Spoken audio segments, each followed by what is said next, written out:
Okay, AEW, what we got this week, huh? So, what do we got more? More empty arena shows. What do I expect out of this week, huh? And I guess it's a little bit somewhere different or an undisclosed location. First off, wake up, wake up. It's the first of the month in April, happy April Fool's Day. I've been April fooling people all freaking day. I'm having on a roll right now. I think I'm over 80 people today, some with a couple simple jokes, some with a little bit more complex, but I have been April fooling the shit out of people, and it feels so damn fun doing it, okay? But, AEW tonight, I guess they were not at the Daily's place again. I don't know what's going on over there with that. I know Florida's had some more restrictive rules lately, so I guess they're not using the building, I'm assuming. I don't know where AEW is at. It looked like they were in some type of a warehouse or a field house. Basically a smaller place, Nat and Daly's place, where it was very open out there. And like I said, mostly just to do the whole outbreak. I don't know if it was a curfew down there or whatever's going on with that. I just know they're in an undisclosed location tonight, which I don't think it was ever explained where they were.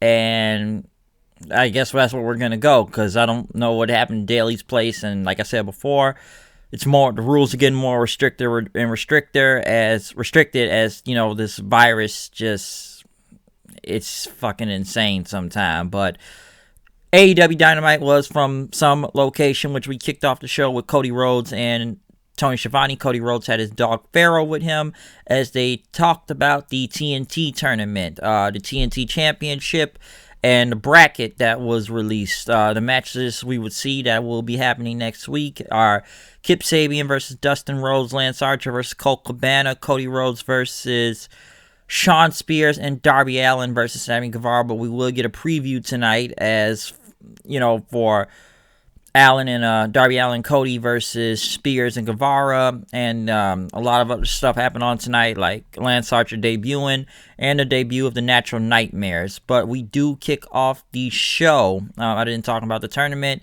We kick it off with Kenny Omega versus Trent. Let me just say this about where they were at real quick. This is, like I said, this looks like a warehouse or a field house, I think. They were in a building. I don't know. It's something like you would see maybe on NXT, or basically it was shot like NXT, or maybe I don't know, any other type of small promotion, Ring of Honor, Impact, or whatnot. But the difference this week is that they actually put the fans back out there. Some of the wrestlers, they were actually kind of acting like the fans again this week. And I saw people from Kip Sabian to Penelope Ford to Britt Baker to Billy Gunn and his son, the Gun Club. Orange Cassidy and what's his name, Chucky T been out there with Trent also. So they had some type of a fan atmosphere this time. I like I said, I don't know how many people are let alone in the room or just even part of this entire staffing, but I guess, like I said, they can only let so many people in right now to do these shows. But Omega and Trent had a very great match out there. Really, really great, I will say that. I'm surprised they had that much time, especially for almost 20 minutes out there. But it was a fun match to watch, both Beretta and Omega. One thing I thought that was interesting, and I could tell, I feel like they're in a field house, because Kenny at one point, him and Trent were on the outside of the ring, and Omega, he threw, I think Trent or Omega threw him into the barricade, and the next thing you know, Omega ended up hitting a powerbomb onto Beretta on the post to his back outside, because he pretty much got him back into the ring after that, and pretty much went on Beretta, but Beretta was able to get a big tornado DDT on him. Omega and him pretty much start going back and forth with each other. Beretta tried to get a power driver on him, but it did not work. Omega pretty much, which, by the way, this match had a 20-minute time limit, so as both guys kept reversing each other, Omega hit a big Snapdragon suplex, and he hit a big V-trigger, and then went for the V-trigger then right after that.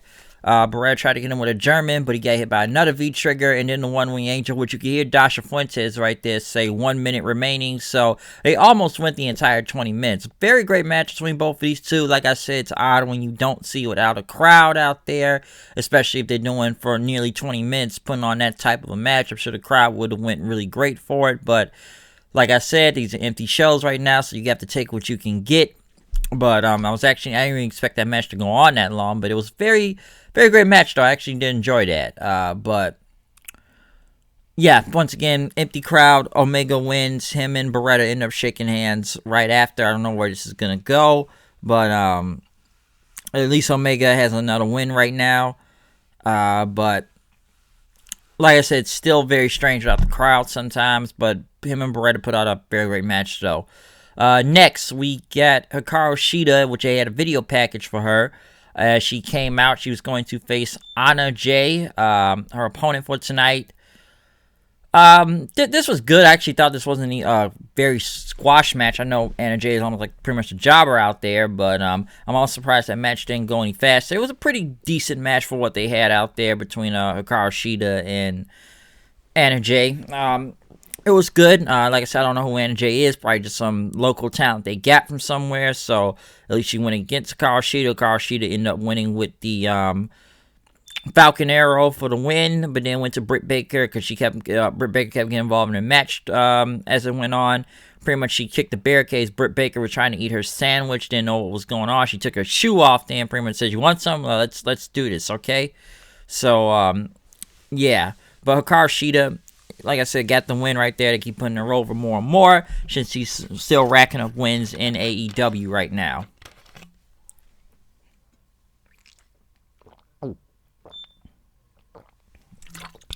Next, though, Jon Moxley. We had a video package for Jon Moxley and Jake Hager, as they were about to talk about their big match coming up for the title. As pretty much they were somewhere sitting down. Jericho was also talking to, and Sammy Guevara, as Moxley pretty much says, he doesn't need a posse, a paymaker posse to where he is right now, or have some type of backup. Mox is a lone wolf, and pretty much Jericho pretty much says, "Listen, we know you're a lone wolf, but we put you through a table 4 days after you won the title, okay?" But Moxley pretty much said that Hager, he could strangle with his bare hands and everything, but he knows Hager wants to bring the belt back to the Inner Circle. Sammy Guevara pretty much says, I'm going to do everything in the Inner Circle can do possible to make sure Jake Hager is the AEW World Champion, that if, he becomes champion, we all become the champions, okay? And then Jericho said the Inner Circle does not fight amongst themselves like the Elite, okay? Or hit each other with their, with each other's finishers. We welcome him becoming a new AEW champion. Moxley pretty much said that Hager is a man, and there's no way that he's able to beat Mox. He's not looking for an applause when this is over. He just wants to fight Jake Hager and show him that he can be beaten. As they showed Hager sitting down, also talking how, he could beat Moxley, and, talk about a little bit of his MMA background also from Bellator. So we got a good video package, because in the next 2 weeks it will be a no-holds-barred title match, which I say is an empty arena. We're already in empty arenas already as it is. So we will see a title match from both of them coming up in the next 2 weeks. So the belt will be on the line between Jake Hager and Jon Moxley. Next, we get Colt Cabana on commentary. Cody was gone at this point, so Cabana was on commentary. And when they brought him on there, Lance Archer's getting ready to make his debut, but they went to Jake Roberts, who probably cut another great promo. Talk about Lance Archer is about to destroy Marco Stunt, and that Cody's playing games with him. And he said, "Children play games. I don't play." And that Archer is a bullet that would come through the curtain and tear things up. He told Cody might be smarter than he thought. Smart enough to be afraid. And he wondered who wearing the pants in his family. Your wife? Because that I'm sure she pretty much wears the pants. So Jake Roberts cut another great promo as Lance Archer came out, who actually still had his music from New Japan Pro Wrestling. I'm sure he probably owned that already, or whoever owns that song he comes out to. But his whole everybody dies thing and stuff. So I was actually surprised they even let him keep his music, because he's always had that music in New Japan every time you saw him come out. But Archer came to the ring. He made some production guy faint to the ground, and then as he got in a remarkable stunt, immediately knocking him down. I would say something about this match. I had zero problem with this match. Lance Archer looked like a fucking killer out there who murdered Marco's stunt. I have no problem with this for some reason. I probably became a bigger fan of Lance Archer right now, because he killed this guy and he did not sell to this motherfucker. But Archer destroyed him, pretty much taking him down, even telling Stunt, give me your best shot, but he ended up taking him down with a big right hand and then hit him with a big suplex across the ring, tossing him like a rag doll as he pretty much kept stomping on him and putting him into multiple submission holds. Then after that, Stunt was able to get out of one of the choke slams to do a backflip, but Archer still took him down with a big pounce. I almost thought it was like a misstep there, but took a pounce on Marco Stunt, knocking him all the way to the floor. He brought him back in, hit him with a big choke slam, but put him back up by 2, and then hit the blackout for the win. So, Lance Archer making a very impressive in-ring debut for AEW, murdering Marco Stunt. Basically, you're killing a 10-year-old child out there, but it's whatever. Like I said, Archer picked up the win then, and then next year he took up Stunt again, and he threw him into the crowd, chokeslamming him into the crowd, to the outside, as they all fell to the ground. So, he was okay right after, but he chokeslammed them, picked him up, and threw him to the outside into the crowd then. Or, the wrestlers, the crowd. I know it was Billy Gunn standing right there, but I know he tossed them aside like yesterday's old news. So yeah, Lance Archer, fucking murder out there. We didn't go next though to Vince Brody Lee McMahon. Once again, 3 weeks in a row here, folks. We have done more shots of Vince McMahon in the WWE. As it looked like, I guess, they were in an office. I guess this was supposed to be the creative team in Vince. And he told them, the recruiters called him Mr. Brody. One of them pretty much called him the Exalted One. And he threw the glass to the wall. What did I tell you to say? Do not call me Mr. Lee or the Exalted One. You call me Mr. fucking Brody, okay? And he told him to sit down. One of the other guys yawned. And then he says, did anyone ask you to yawn? Okay.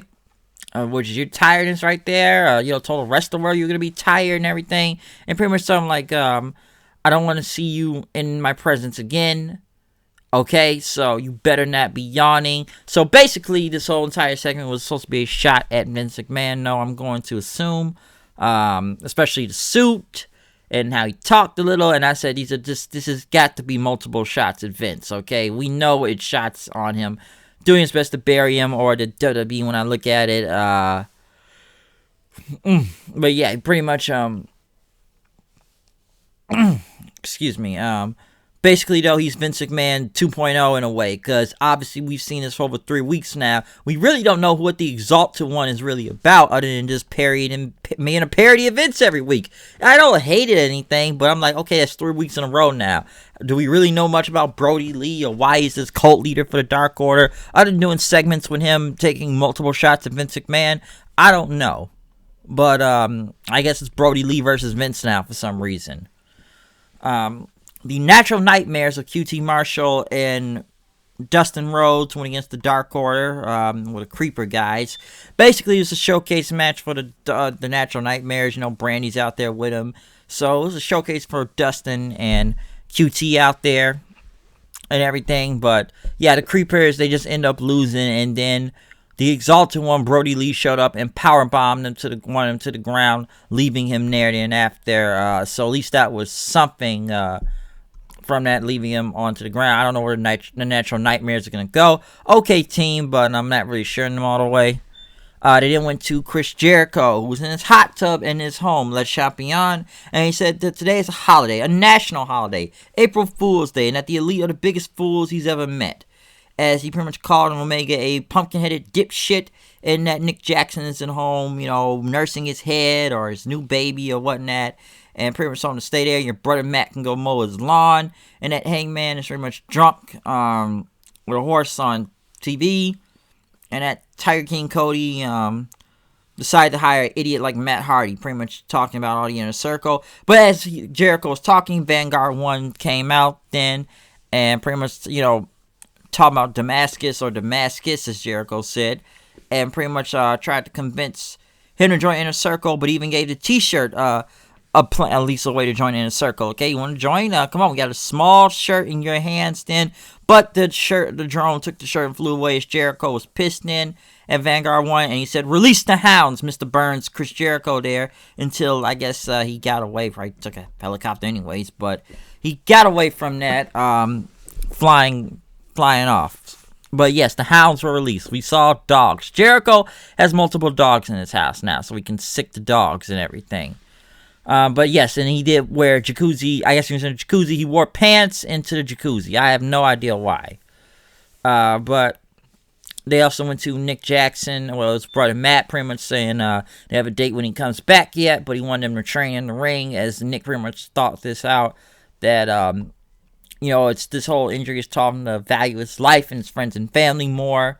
And it says, "I'm ready to come back." He says, "Not yet." But the Jericho, like I said, the Jericho thing was just freaking hilarious against the Drone. Jericho versus Drone, folks. Look at that matchup pretty soon.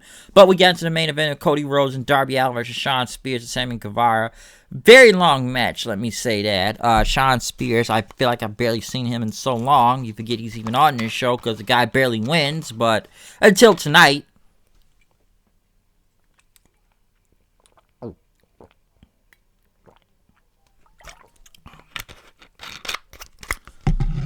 Excuse me, but very long match though, I will say, but very good at the same time. Also between Cody and Allin, going against Guevara and Spears, but Spears, who really needs to win here, because I feel like ever since Cody beat him, the guy's taking a downward spiral in AEW and hasn't really gone anywhere, to be honest. So he's gone nowhere. All right, nowhere. Biggest thing I could take from this match was Allin doing a big coffin drop spot from the barricade, a support beam of the building, and pretty much falling on everybody, taking him out. So that was good. But Darby was pretty much going to go for the chair, but Spears pretty much got him back for a roll-up then as he hit he tried to go for Cody, but he ended up rolling up Spears to take the chair away from him. So that was the end of this match at this point, I will say. Throat right there, but like I said, long match, but the thing you could take away from this match after Guevara and him ended up getting the win with the roll-up, Cody tried to help Darby Allin up, but Allin pushed him back and then punched him to the ground before he walked out as Cody looked on in very confusion. And after that, that was interesting. So could Darby Allin be turning heel? I don't know what they could be doing with that, but he could be turning heel for what I know. But it still is a good episode for Good episode for Dynamite tonight, I guess, given what they can really work with right now. I'm not agreeing with everything that goes on when they do these empty shows, but I'll say they're trying, but still, in a way, still kind of putting people's self-esteem health at risk, and I can understand that too. So I understand I can go into a show, anyways, but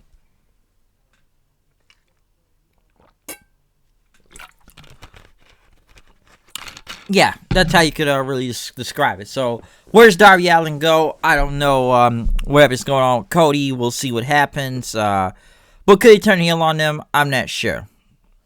But, yeah, other than that, though, that's what I could take away from Dynamite tonight. The in-ring debut of Lance Archer. Cody, the tournament being announced, the TNT tournament. Jericho talking to drones was pretty funny, I will say that. Not a bad show in some ways I'm getting throughout the day, I will say. So, not a very bad show. Jericho talked to a drone. That is pretty funny, though. But, yeah, that's what I can really take away from this show. In this smaller, more, whatever undisclosed building they're going from to do this. But it's an undisclosed building. So, I guess we'll see what happens from that point in time. But, yeah, we'll see what comes from that. But other than what I'm saying from here, a little bit of rambling on right there, whatnot. But yes, that's my review for AEW Dynamite. What you think about this show tonight? It's a smaller location they're at right now. And is it working for you? Because at least we got some fans being the wrestlers trying to bet money, especially on Spears at the end of that match, since he likes to bet money in that. Let's see if he can bet on himself trying to win some money off of this, okay? So we'll see what goes from that. But, yeah, that's all I can really say from this review then. So, yeah, comment, subscribe, tell me what you think about this show. Follow me on Twitter at Hooded9890. Check out the video that is up right now or anything that just check out if it's good and that, especially whatever's recently uploaded from any other show review on right now, okay? But other than that, though, that's my review of Dynamite tonight, okay? So, yeah, stay safe, wash your hands, and just know what you're doing out there. So, it was a pretty good show, I will say that. A lot of segments and everything, but it's still a pretty good show out there in the beginning, and a little bit of ending was good. Ending. What was the ending of this show? Wow, I feel like I forgot like a train of thought. My mind is just going from the ending of this show. Wow, it's like I drew a blank right there for some reason. But yeah, Cody and them, Cody's match. Yeah, that's I guess how so long it was. I almost I forgot about it. But yeah, that's my review of Dynamite tonight. I'm out of here. I'll see you guys later. Peace out. Need to get some tea myself and a little bit more water. So, yeah. Wash your hands. Peace.